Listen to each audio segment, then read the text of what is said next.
This message is part of the teaching provided by House on the Rock Fellowship, a church caring for the Miami Valley region. Before you listen, be sure to access the notes in the download section of the message page. Have a Bible ready. Thank you for being our guest. Introduce myself to guests. My name is Paul. I'm teaching pastor here at House on the Rock, one of the elders. Those of you watching online, thanks for being with us. It means a lot that you join us. Again, check in with your hosts. They can help you get notes and guides and walk you through our time. I just came back from family vacation, family reunion in Virginia. My mom got a house on a lake, in a small lake in the middle of nowhere, Virginia, and it was so warm. The lake was so oddly warm, like you're like, I wonder. And so my brother did a little poking around. Find out that there's a nuclear power plant on the lake that siphons the cold water from the lake to cool the nuclear stuff and pours it back into the lake. This is why I'm glowing today. And I'm expecting my third arm to pop out at any second. It was oddly warm. It was great, great swimming, but yeah, three-eyed fish and two-headed geese. And every now and then one of my kids will hulk out and turn green. But it's a wonderful time. Paddle boats and kayaking and canoeing. I grew up canoeing. I was a canoe instructor for many years at a camp. And so I'd take Elise out. We'd go out canoeing. Most of us would do most of the paddling at any time. Oh, you got that picture, Ryan? She looks so beautiful. You got it, buddy? Yeah, look at her. Yeah, this is her not paddling. Yeah. Oh, she's so pretty.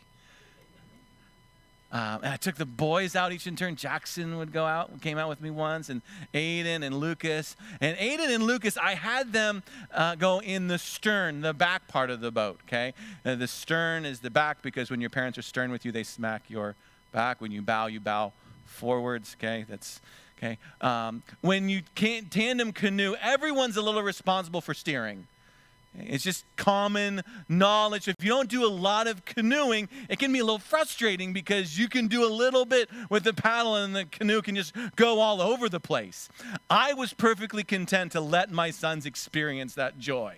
I just sat in the front. I'm just like going all Olympic, like, whoosh, whoosh, whoosh. And they're like, oh my goodness. Oh my, stupid canoe. And it kind of go this way and we'd go this way and we'd go this way and we'd go this way. We'd paddled 5 miles before we went 10 yards. It was because everyone's a little responsible for steering. Everyone needs to know how to steer, or you'll just go in circles, or you can end up someplace you don't want to be, like outside a nuclear power plant. We begin a series learning about our emotions. If you don't know how to handle your emotions, you can end up going in circles, or you can end up a place you don't want to be.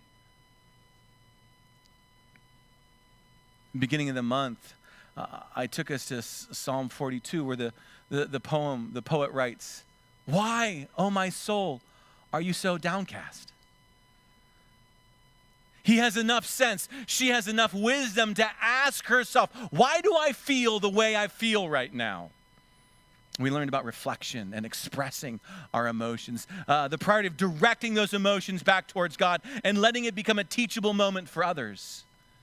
We took a break for a week as we gathered for our 5-year celebration, installing the elders. It was a wonderful time, big picnic outside. And when we came back, I said, let's talk about anger. Let's learn about anger, how anger works. It's a God-given gift, anger, but we don't want to be derailed by anger. We don't want anger to take us a place that we don't want to go. If you missed those weeks, I'd encourage you to go to whoishouseontherock.com. Listen to those messages because they all kind of fit together. But this week, why don't we jump to the other side of the emotional spectrum and let's talk about sorrow. Let's talk about sadness. Anger can take us to a place we don't want to be. It can force us to go barreling down the tracks, and there can be serious collateral damage. But can't sorrow be just as dangerous? Any of you know what it means to drown in your sorrow? Ever feel that before? To drown in your tears? Yeah. We were swimming in the irradiated water at Lake Anna and enjoying the glow middle of the night, and we were just all glowing so brightly. It was great. And Trayton, I have a nephew named Trayton. He hops on my back, and there he is. That's good old T-Ray. Hopped right on. And he says, "You have to get me off." I'm like, "Dude, came on, man. You're like, my right foot weighs more than you do." So what's an uncle do? You know, a nephew, first thing he goes, "You tickle, right? Tickle." And I start thinking, no, you're not allowed to tickle me. You're not allowed to tickle me. I'm like, oh. And I just reach back to her, "No, you can't touch me." I'm like, well, how am I going to get you off? And he just, like a boa constrictor, a 10-year-old violent, evil boa, around my neck, around my legs, kind of digging his heels in. I'm like, okay, well, so I'll dive deep.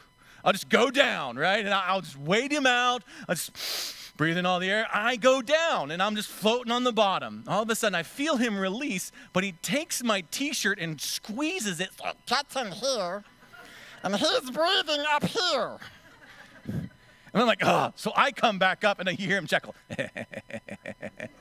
Man, come on, Trayton. I go out deeper where I can't feel the bottom. But you know, in those moments, it could be really easy. If you don't know how to handle yourself and handle the other person, people drown in that situation, don't they? Could easily drown because they don't know how to maneuver the weight. People drown in their sorrow and can drown in their sadness because they don't know how to maneuver and handle the weight. 2 weeks ago, we talked about anger, and if I had an angry person up here, you would know they were angry because you could see it in their eyes, and their skin would show, and their arms would turn to they're angry.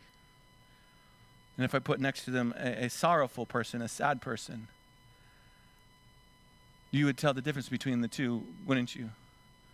You could look and see what the difference is. Because for the angry person, it shows. And the sorrowful person shows too, doesn't it?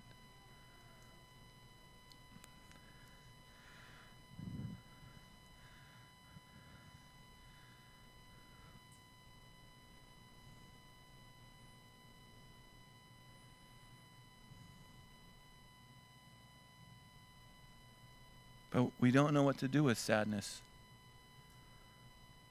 And we will struggle to know what to do with sorrow. Our culture doesn't know what to do with it either.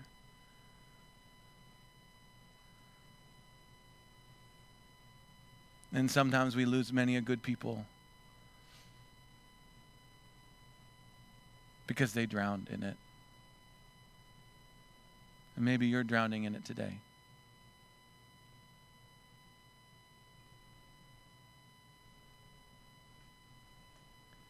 So what if we talked about that? We feel sadness.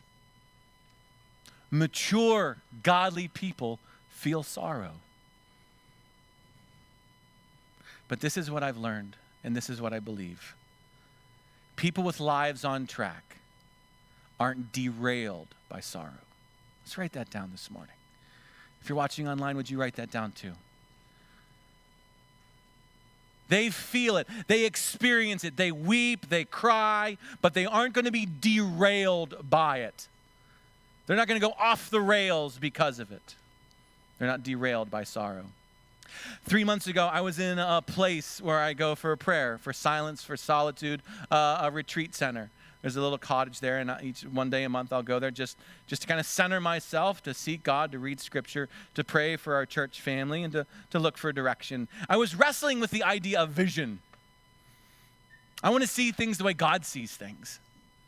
I want to see things the way the prophets of old saw things.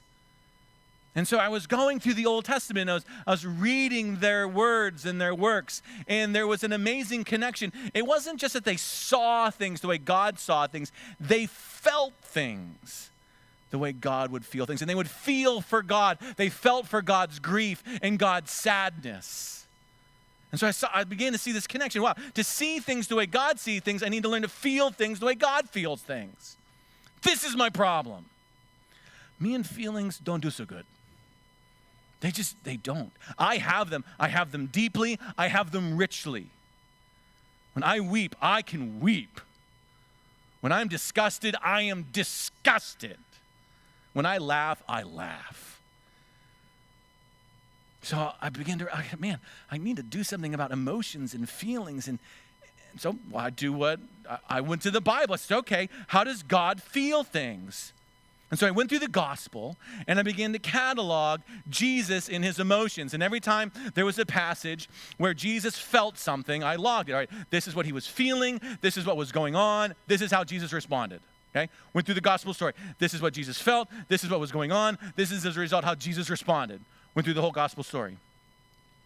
You can see where Jesus was disgusted. There was things that disgusted Jesus, particularly how people would treat each other. Rich words. He'd get angry, sure. But what amazed me was the number one emotion ascribed to Jesus, listed more than any other, was sorrow. He was sad. If you spent a day with Jesus, you would have seen him sad. If you spent a week with Jesus, you would have seen him cry, would have seen him weep. You'd have seen grief. The shortest verse in the Bible that many people love to memorize and say they memorize scripture is what? And Jesus wept. It shouldn't have surprised me, but it did, because it was right there in front of me. I'm someone who struggles with letting myself be so open and so vulnerable in one-on-one relationships. I let myself cry when I'm really sad. And here, again and again and again and again, Jesus was described as being sad.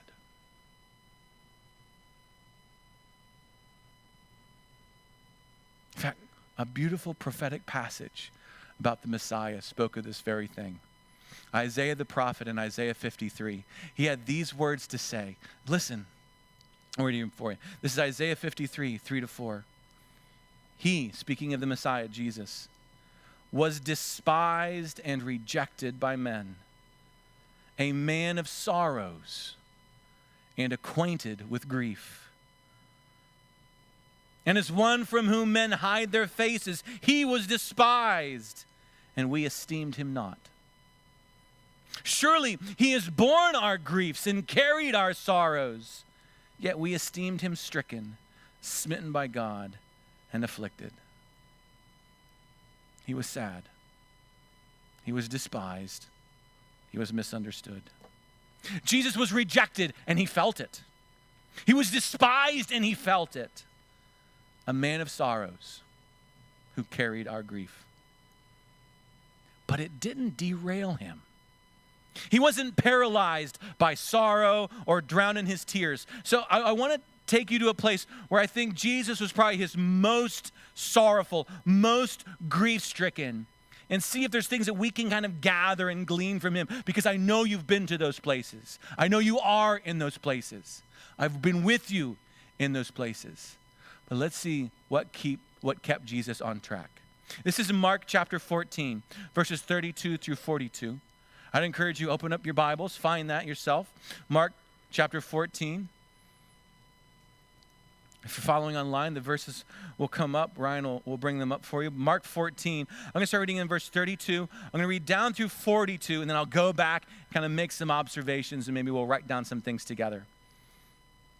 Context of this is just following what we call the Last Supper, Jesus' Passover dinner with his disciples in Jerusalem. This is the night before he is going to be crucified. He's going to be arrested in a little bit. And this is what happens in the in-between.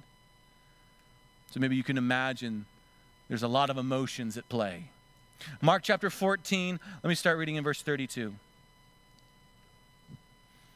And they went to a place called Gethsemane. And he said to his disciples, "Sit here while I pray." And he took with him Peter and James and John, and he began to be greatly distressed and troubled. He said to them, "My soul is very sorrowful, even to death. Remain here and watch." Going a little farther, he fell on the ground and prayed that if it were possible, the hour might pass from him. And he said, "Abba, Father, All things are possible for you. Remove this cup from me. Yet not what I will, but what you will. And he came and he found them sleeping. And he said to Peter, Simon, are you asleep? Could you not watch 1 hour? Watch and pray that you may not enter into temptation. The spirit indeed is willing, the flesh is weak. And again he went away and prayed, saying the same words. And again came and found them sleeping. Their eyes were very heavy, and they did not know what to answer him. Verse 41, and he came the third time and said to them, are you still sleeping, taking your rest? It's enough. The hour has come, and the Son of Man is betrayed into the hands of sinners. Rise, let's be going. See, my betrayer is at hand. What kept Jesus on track? What kept Jesus on track? The first thing is this: place. Place. Let's write that down together.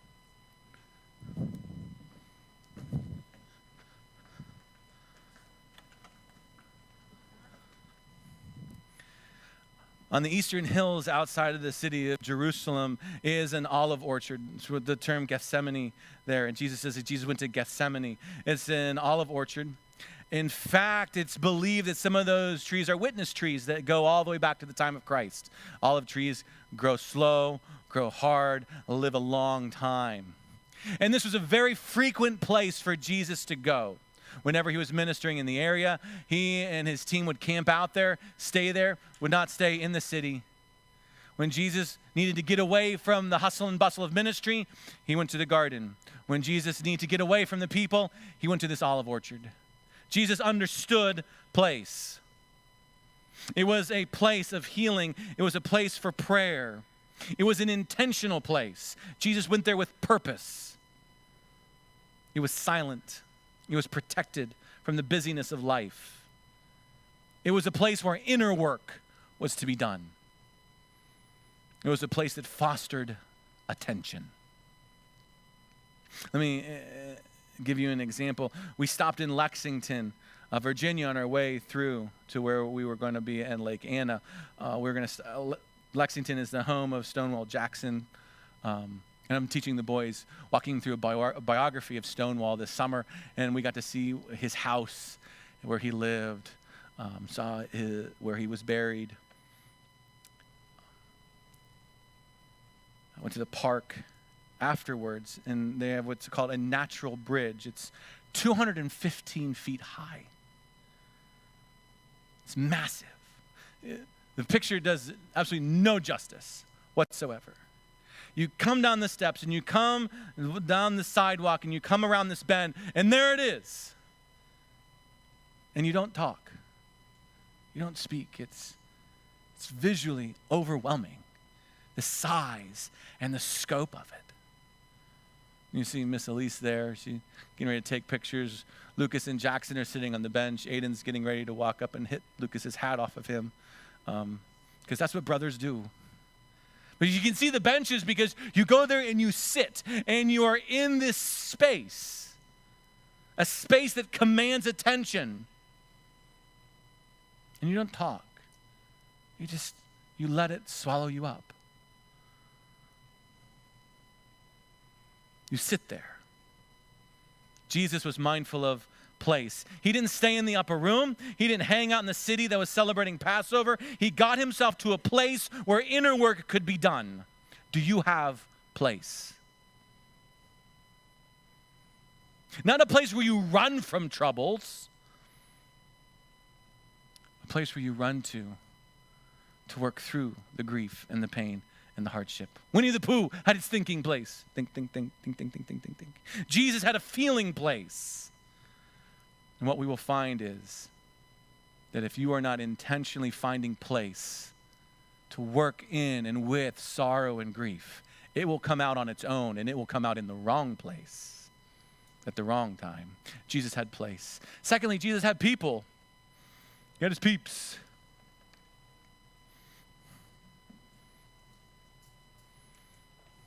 Jesus was not an equal opportunity provider. Not even close. Jesus was not an equal opportunity provider. The Pharisees did not experience the same Jesus that the crowds experienced. Even amongst Jesus' own disciples, his followers, not all experienced the same level of intimacy and information and revelation and emotion. If you start in verse 32, they went to a place called Gethsemane, and he said to his disciples, "Sit here while I pray." And he took with him Peter, James, and John. And he began to be greatly distressed and troubled. He said to them, "My soul is very sorrowful, even to death. Remain here and watch." Some people call this Jesus' inner circle, his closest friends. These are the ones he brought closer. These were the ones that were given more information. They saw him sorrowful. He asked them for support and help. Had Jesus lived in the time of social media, he would not have posted every feeling on Facebook that he was feeling when he felt it, if he would have posted any feelings on Facebook at all. He did share it with his friends. Jesus had close friends. But not all the disciples had equal access to Jesus. Notice he expressed sadness. He said to his circle, "I'm sad, I'm sorrowful." If you remember, back when I was talking about anger, I talked about the keyboard effect. If you dampen anger, you start to dampen all of your emotions. It works the same way for sadness. If you start to dampen and numb yourself to sadness, you dampen and numb yourself to all emotions. And Jesus had no problem expressing his emotions to his circle. Do you have a circle? A circle. Extroverts, I'm not talking about the world, okay? Because you have a unique challenge. Okay? You're people. Your battery is charged by being in the presence of people, which means you can feel good just by being in the presence of others, inoculating you to the fact that you still haven't worked through your junk. You're just with people, so you feel better. You haven't brought in an inner circle of 3 or 4 people and said, "Hey, I'm sad. I'm sorrowful. I'm hurting. Will you watch with me? Will you pray with me?" You don't need 100 pennies. You need 4 quarters. To whom you can say, "I'm sad. Will you sit with me?" Friends that are of a higher value and a greater investment. You need 4 corners, like the 4 people that carried the paralyzed man to Jesus. People that will carry you to Jesus and hold you up before Jesus. Do you have people? People that know what's going on. People with whom you have shared. People with whom that you have entrusted and invested. I hear you. People are kind of a disappointment. I know. People let you down. I know. People will fail you. I know. Jesus' circle failed him 3 times in his most important, crucial moment when he needed his people the most. His people literally will run out on him in a little bit. And it did not stop Jesus from pouring into them, reaching out. Not once did he play the victim card. Not once did he not lean on them. He gave them the chance. You need people. Who are your people? If you got people, you should be able to go 1, 2, 3, 4 on your page right now. Jesus, his people, kept him from being derailed. 3rd thing, prayer. Prayer. He had place, he had people. We should not be surprised. Jesus had prayer. Going a little farther, he fell down on the ground and prayed that if it were possible, the hour might pass from him. And he said, "Abba, Father, all things are possible for you. Will you remove this cup from me?" I think our temptation is to lose all the emotion of what was being said here and how he was feeling and how he was grieving. Like some stoic, chosen, frozen, Abba, Father, all things are possible for you. Take this cup away from me. Oh. In Luke's account, Luke says he is so agonized. He is so grieved. He is literally sweating drops that look like blood.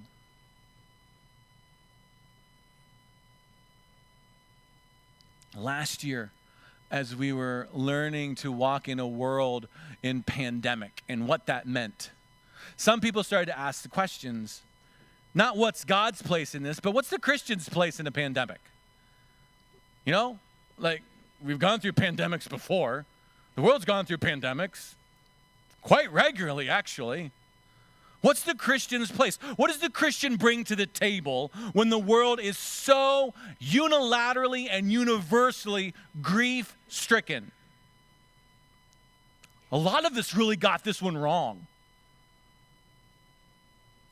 N.T. Wright, who's an author that I respect and read and had our guys read, and he suggested that our faith didn't offer answers, but offered something so much more crucial.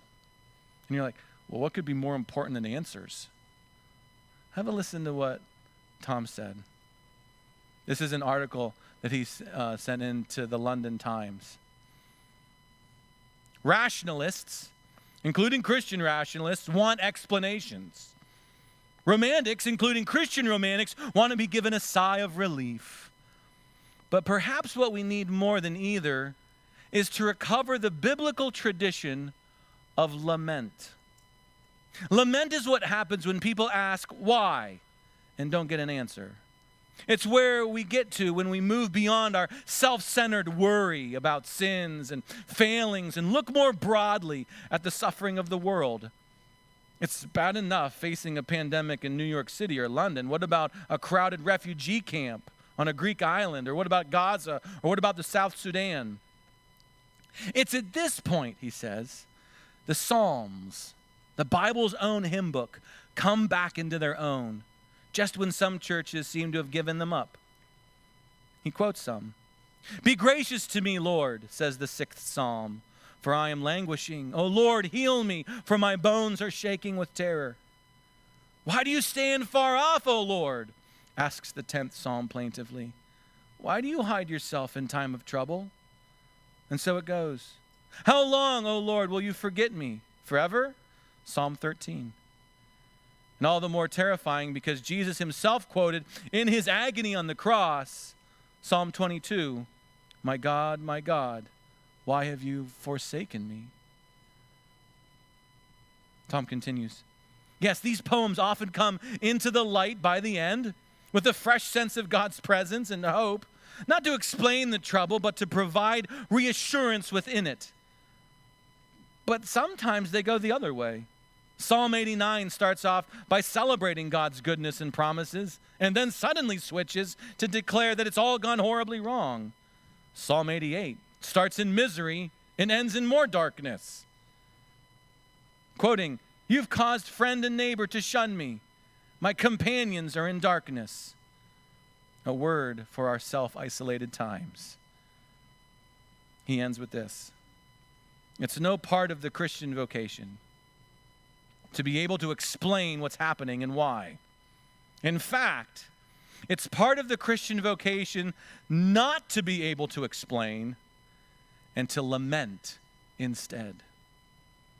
As the Spirit laments within us, so we become, even in our self-isolation, small shrines where the presence and the healing love of God can dwell. And out of that, there can emerge new possibilities, new acts of kindness, new scientific understanding, new hope. Here's what he's saying. You felt this.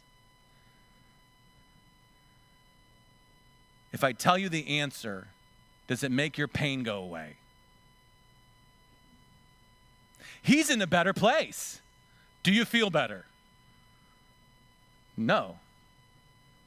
Because you miss him.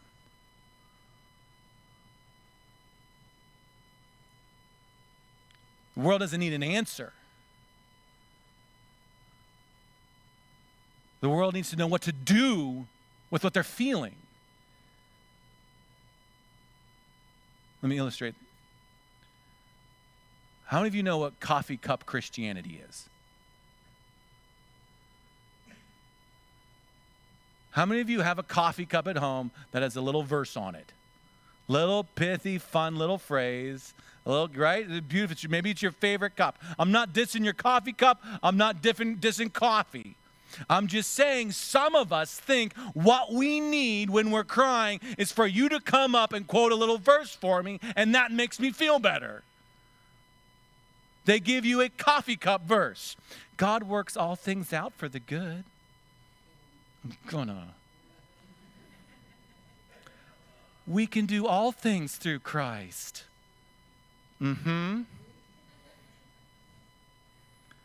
Remember, he knows the plans that he has for you. He's going to prosper you. I'm going to punch you.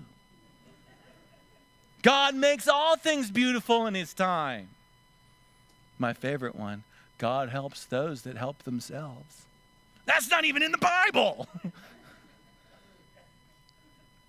The beautiful complexity of the Bible and the Psalms specifically is that they give expression, not explanation. Rather than find answers, it tells me that God gives me an audience.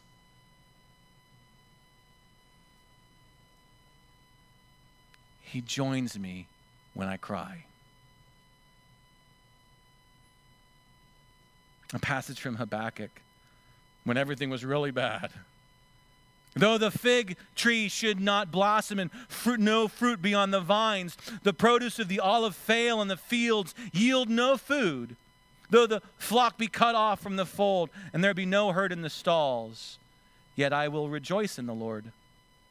I will take joy in the God of my salvation. God, the Lord, is my strength. He makes my feet like the deer. He makes me tread on high places. The biblical example gives us permission to feel and to cry and to grieve before God. The biblical example tells me I have an audience, that God sits with me, that the Spirit groans with me, and more Christians need to follow that example. I don't need your answer. I could really use your presence, though. Jesus had place, he had people, he had prayer, and Jesus had purpose. He had purpose. Come on, you knew it'd start with P. Jesus said he came to drink the cup of wrath. And that's a big Old Testament idea. But it speaks to the fact that Jesus came with purpose, that he was taking upon himself the wrath directed towards all the world's sin and death. It's a statement of purpose. Is God, this is why I'm here, and I know what's about to happen, and it makes me sad. He's going to initiate a new kingdom of life and love. He had purpose. He was here to do God's will. He was accountable to something. Now, why is this important? Stay with me. I know. I should have put in a last fill-in and never told you what it was, just so you wouldn't put your notes away. What do we do when we're sad?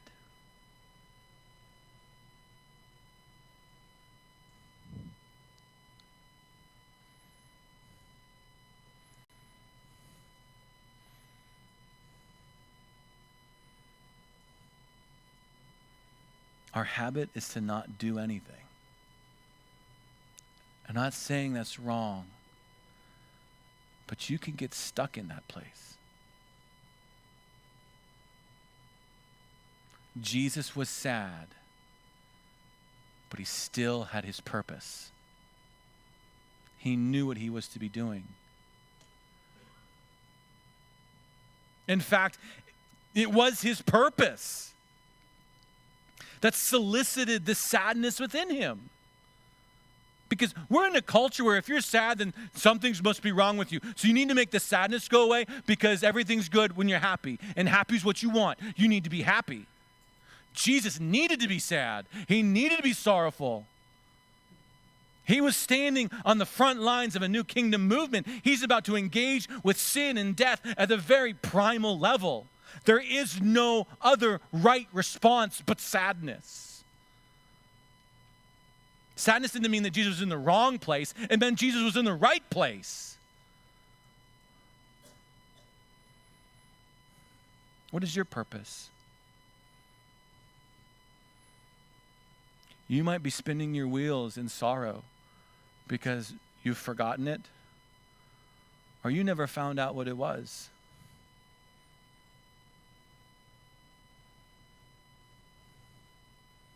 Purpose is what gets us moving again. Notice where all the energy is coming from in this passage that helps sustain Jesus. It's all outside. The place, outside. The people are outside. The prayer, outside. Purpose, outside. Coming in and fueling him. Because while anger drives us too fast, sorrow has a tendency of cooling and drowning us in our tears. And so Jesus lets these externals feed and fuel the fire within him again to go do the most important thing anyone has ever done.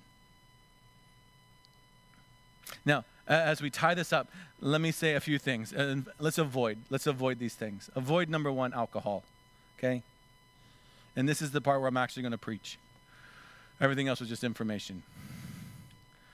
But it says in the Psalms, God gave man wine to gladden his heart. Okay, I'll let you get away with that if you can tell me where in the Psalms that is. I know. Do you? God did not give you alcohol to numb your pain. The Bible does not unilaterally prohibit drinking alcohol. It doesn't. The Bible does not unilaterally admonish Christians to abstain from drinking alcohol. It doesn't. The Bible does unilaterally command moderation in all things. That does mean that for some of you, you should abstain forever. That boat has sailed. Getting drunk is always a sin.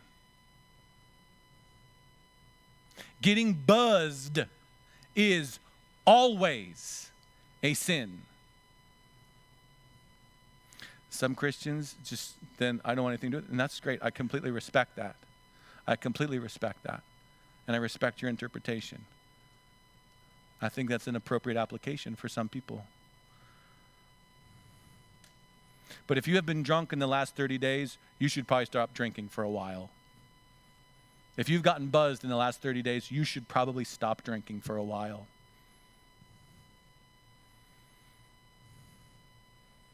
Jesus received a cup of wrath, and you're reaching for a six-pack. Not the same. Avoid alcohol. Avoid social media. Avoid excess screen time. What is excess? 31 minutes or more. Seriously? Yep. Especially those who are in a season of grief and sorrow. You doping up on someone else's highlight reel is not going to help you walk in reality. It's just not.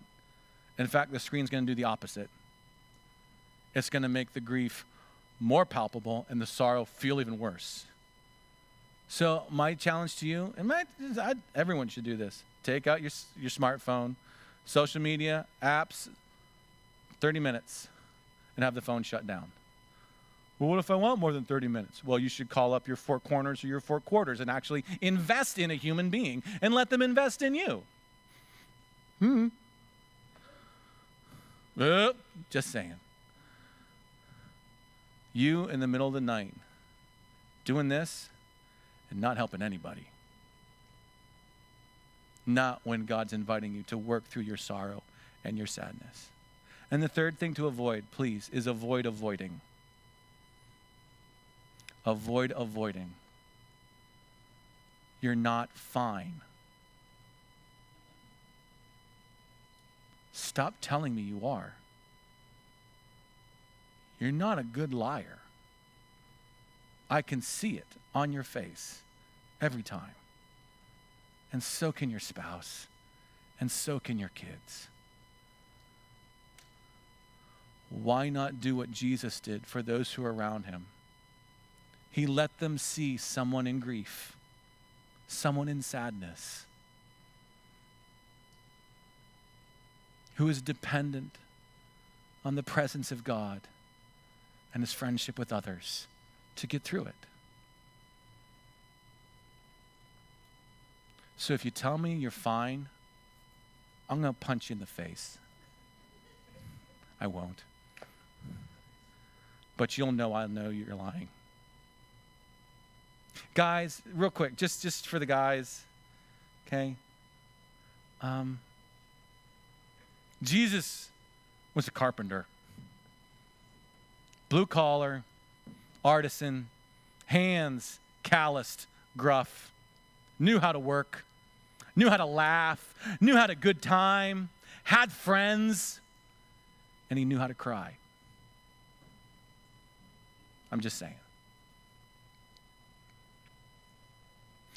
When we stopped off at Lexington to visit the Museum of Stonewall Jackson, you got to see little mementos of his life and walk through his house.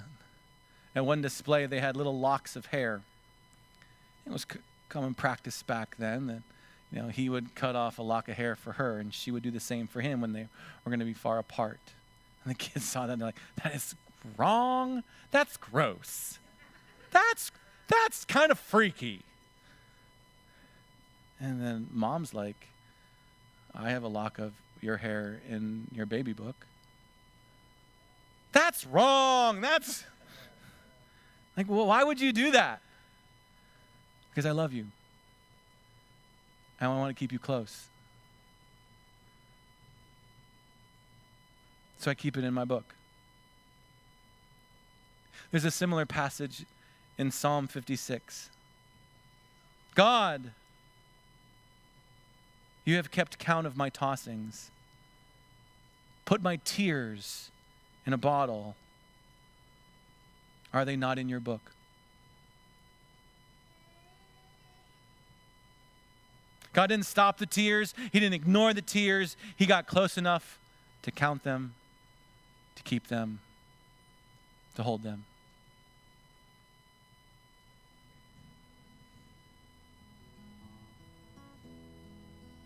God, help us as we learn to be sad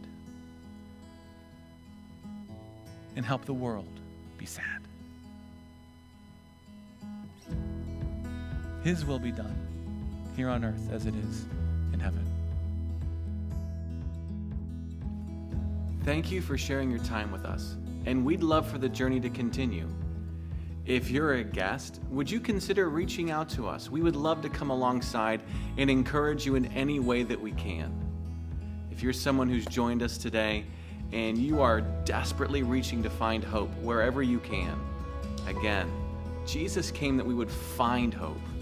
You can find hope today. If you want to send us a short note, a member of our Hope team would reach out quickly, promptly, to come alongside and see what we can do to encourage you in whatever storm you might find yourself in. That's why Jesus came, and that's why we're here. Jesus said there's two ways to live your life, and a wise man, a wise woman, builds their life on Jesus' instructions. God bless.